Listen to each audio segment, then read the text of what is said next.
Hello everyone, myself Rohit. So I hope class 10th you are okay and fine. So last time we have discussed Indian rivers and we have covered so many rivers and some other important rivers today we have to discuss it. So let's start. So today our first river is Mahanadi. Last time we have discussed Godavari. तो अभी तक हमारा क्या हो गया, नर्मदा हो गया है, ये नर्मदा रिवर का वर्क है, तापी का हो गया, गोदावरी का हो गया। तो नर्मदा, तापी और गोदावरी हो गई। गंगा एक बड़ा नेटवर्क हमने डिस्कस पहले ही कर चुके हैं, और इंडस का पूरा और ब्रह्मपुत्र का। तो आज की रिवर है महानदी। अब ये महानदी की तरह, महानदी आप देखेंगे तो उड़ीसा की साइड और आंध्र प्रदेश की साइड में आ रही है। ये आपको दिख रही है लेक चिल्का, ये महानदी। तो महानदी जो है, this river rises in the highlands of Chhattisgarh. तो ये निकली है छत्तीसगढ़ से, यहाँ से छत्तीसगढ़ से ये डेवलप होती है, राइज होती है, और छत्तीसगढ़ से निकलने के बाद ये उड़ीसा की तरफ आती है, बे ऑफ बंगाल की तरफ। इसकी टोटल जो लेंथ है वो 86 किलोमीटर है, और इसका जो ड्रेनेज है वो शेयर्ड, यानी it is shared by 4 states. तो वो 4 स्टेट कौन कौन से हैं? एक तो उड़ीसा को बेनिफिट मिलता है, महाराष्ट्र को मिलता है, छत्तीसगढ़ को और झारखंड को, यानी हर स्टेट को इसका बेनिफिट मिलता है, क्योंकि इसका देखिए नेटवर्क यहाँ से शुरू होता है, ये महानदी है। तो महानदी का ये देखिए कितनी ट्रिब्यूटरीज इसके अंदर, छोटी छोटी और नदियां मिली हैं, और फिर होते हुए ये पूरा नेटवर्क यहाँ पे आके मिल जाता है। उसके बगल में आपको एक दूसरी रिवर भी दिख रही होगी, जो ब्राह्मणी करके रिवर यहाँ पे दिखी हुई है। तो ये ब्राह्मणी इसके बगल में है, और इसके पैरेलल महानदी है ब्राह्मणी के, जिसका भी नेटवर्क काफी अच्छा है, और जो महाराष्ट्र, छत्तीसगढ़, उड़ीसा और झारखंड को इरिगेट करती है, ड्रेन करती है, और ये चारों राज्यों में जो भी रीजन इस नदी के आसपास आते हैं उनको इसका बेनिफिट मिलता है। ठीक है, तो महानदी भी हो गई। महानदी का डेल्टा जो है वो बड़ा फेमस है, और लेक चिल्का एक लगून है। ठीक है, तो काफी वाइल्ड लाइफ यहाँ पे अच्छी है, फ्लोरा फौना अच्छा है यहाँ पे। अगली रिवर है कृष्णा रिवर। अब देखिए कृष्णा रिवर किधर है इस मैप में। अगर आप कृष्णा रिवर को ध्यान से देखेंगे तो कृष्णा आपको अगर इस मैप में है तो यहाँ पे आएगी, देखिए रिवर कृष्णा। तो रिवर कृष्णा यहाँ से आके इसका ये पूरे का पूरा इसका नेटवर्क है, और यहाँ पे आके मिल रही, और ये भी रिवर कृष्णा है। तो रिवर कृष्णा का पूरा एक नेटवर्क है, ड्रेनेज है। This whole it is just below the Godavari, it is a river Krishna का ड्रेनेज पूरा है। तो ये कहाँ से थी? ये महाबलेश्वर से स्टार्ट होती है, और कृष्णा का जो टोटल लेंथ है वो 1400 किलोमीटर, ये 1400 किलोमीटर है। और इसमें जो छोटी और नदियां मिलती हैं उनके नाम है, जो अलग अलग जैसे देखिए मिल रही हैं, उनके नाम है तुंगभद्रा, कोयना, घटप्रभा, मुसी, भीमा। ये सब इसकी सहायक नदियां हैं, ट्रिब्यूटरीज हैं, और इसमें आके मिल जाती हैं। तो Krishna basin is shared by 3 state. अब इसकी वजह से 3 स्टेट को फायदा मिल रहा है। एक तो सदर्न महाराष्ट्र को फायदा मिल रहा है, कर्नाटका को फायदा मिल रहा है, सब कर्नाटका का पोर्शन है, और आंध्र प्रदेश को, क्योंकि आंध्र प्रदेश की तरफ जा रही है। यानी शुरू महाराष्ट्र से होती है, और सहायक नदियां इसकी कर्नाटक में भी हैं, और ये पूरी कृष्णा नदी है होते हुए कहाँ आती है? आंध्रा की तरफ आती है। अब एक स्टेट और बढ़ गया तो तेलंगाना हो गया है। तो महाराष्ट्र, कर्नाटका, तेलंगाना और आंध्रा, इन 4 स्टेट को कृष्णा रिवर ड्रेनेज का फायदा मिलता है, यहाँ के किसानों को, यहाँ के लोकल लोगों को। उसके बाद आती है कावेरी, साउथ की एक अनदर इम्पोर्टेंट रिवर है। तो कृष्णा, गोदावरी, महानदी, कावेरी, ये सब इम्पोर्टेंट 4 रिवर है। तो कृष्णा हमने डिस्कस किया, महाराष्ट्र से निकल के जाती है ये आंध्रा की तरफ, बीच में तेलंगाना, कर्नाटका को भी इरिगेट करती है। उधर गोदावरी का बड़ा डेंस नेटवर्क है, इधर महानदी का भी डेंस नेटवर्क है। तो ये महानदी का नेटवर्क हो गया, इधर गोदावरी हो गई, फिर कृष्णा हो गई, और फिर लास्ट में जो नीचे एक रिवर है जिसका अच्छा ड्रेनेज, इंपॉर्टेंट ड्रेनेज है साउथ के लिए, वो है कावेरी रिवर का ड्रेनेज। कावेरी जो है ब्रह्मागिरी रेंजेस से निकलती है वेस्टर्न घाट में। तो वेस्टर्न घाट से यहाँ देखिए ब्रह्मागिरी आपको दिख रहा है, तो यहाँ से निकलती है एक पहाड़ के ऊपर से। तो ब्रह्मागिरी रेंज से निकलती है वेस्टर्न घाट से। ये छोटी छोटी नदियों की स्ट्रीम्स, जो छोटा छोटा पानी चैनल्स होते हैं, स्ट्रीम्स होती हैं, वो इसको नदी बनाते हैं। और फिर ये क्या करती है? बे ऑफ बंगाल की तरफ जाती है, तमिलनाडु की तरफ, गुडलूर की तरफ। और देखिए कोई भी नदी, चाहे ये देखिए यहाँ शुरू हुई थी, महाराष्ट्र से शुरू हुई थी, और महाराष्ट्र से निकल के किधर गई? आंध्रा की तरफ। तो इस पूरे एरिया को उसने ड्रेन किया। इधर ये महाराष्ट्र छत्तीसगढ़ से शुरू हुई, इसने उड़ीसा तक। तो ये क्या गॉड ने या नेचर ने क्या अच्छा नेटवर्क बनाया है कि रिवर किसी माउंटेन एरिया वेस्टर्न घाट से स्टार्ट हुई है, किसी पहाड़ या हिल से, लेकिन वो एक छोटे से एरिया में नहीं है, वो जा रही है बे बंगाल की तरफ और रास्ते में काफी सारे स्टेट को वो, इंडिया के कई अच्छे बड़े पार्ट को वो इरिगेट चलती है, वाटर लेवल को रिचार्ज, ग्राउंड वाटर लेवल को रिचार्ज करती चलती है, फ्लोरा फोना को एनरिच करती चलती है।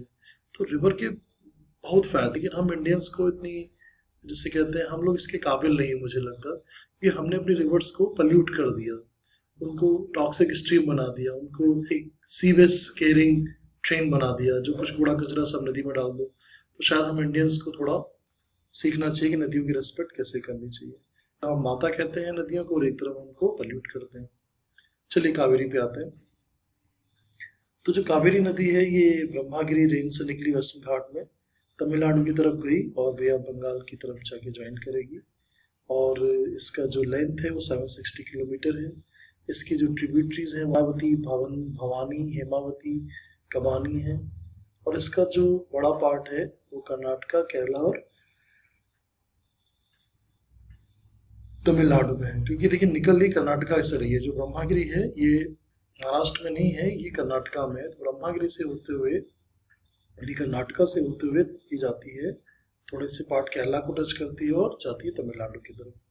तो रिवर कावेरी जो है ये इंडिया सेकेंड बिगेस्ट वाटरफॉल बनाती है, जिसको शिवा समुद्रम कहते हैं, जो हाइड्रो इलेक्ट्रिक पावर स्टेशन है।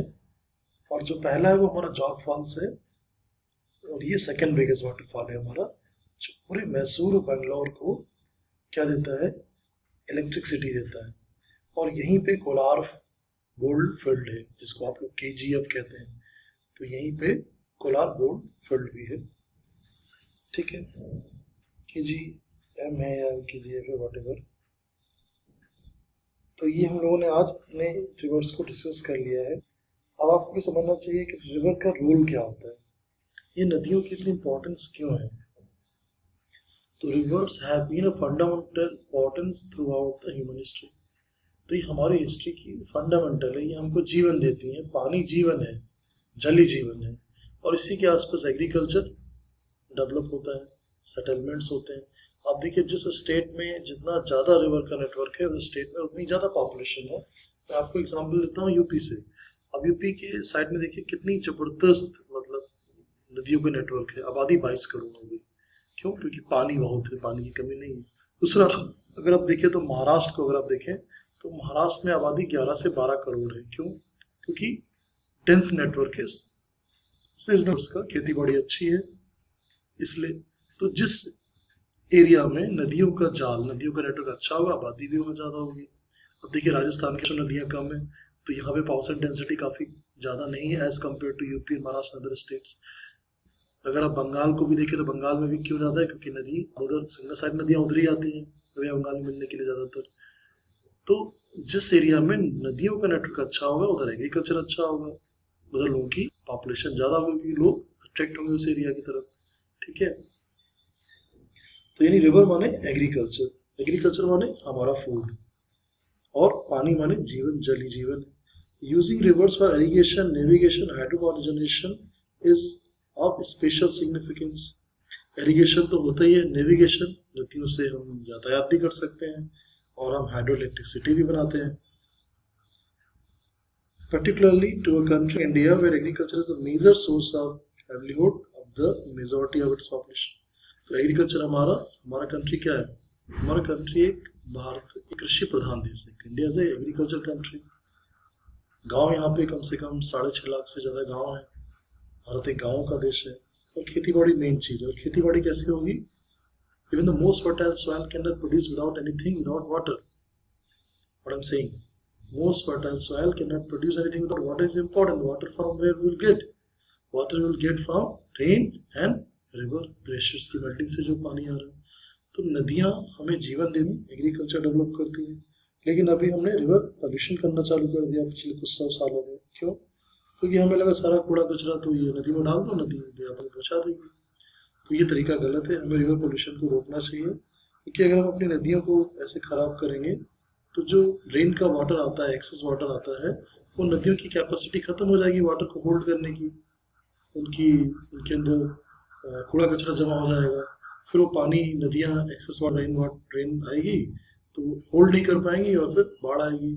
तो बाढ़ आने के पीछे अगर देखें, जो आजकल कई सालों से बाढ़ का एक प्रॉब्लम आ रहा है, उसके हम ही लोग जिम्मेदार हैं। तो अगर हम नदियों को रेस्पेक्ट करें, उनको क्लीन रखें, उनकी जो कैपेसिटी है वाटर की उसको मेंटेन रखें, उनको पल्यूट ना करें, वही पानी हमें जीवन देगा, ना कि मौत। ठीक है, तो फ्लड नहीं चाहिए हमें, ना हमें ड्राउट चाहिए, तो हमें नदियों को रेस्पेक्ट करनी है। और आई होप कि समझेंगे इस बात को इन फ्यूचर। हमारे देश की नदियों का जितना अच्छा नेटवर्क जो दुनिया में और कहीं नहीं है, ब्राजील को भी देख लें, इतना अच्छा दुनिया में कहीं नहीं है ऐसा इतना अच्छा नेटवर्क पूरे देश में, हमारे देश में है, पूरे विश्व में ऐसा नहीं है। तो हमें इसकी रिस्पेक्ट करनी चाहिए और रिवर पोल्यूशन को रोकना चाहिए।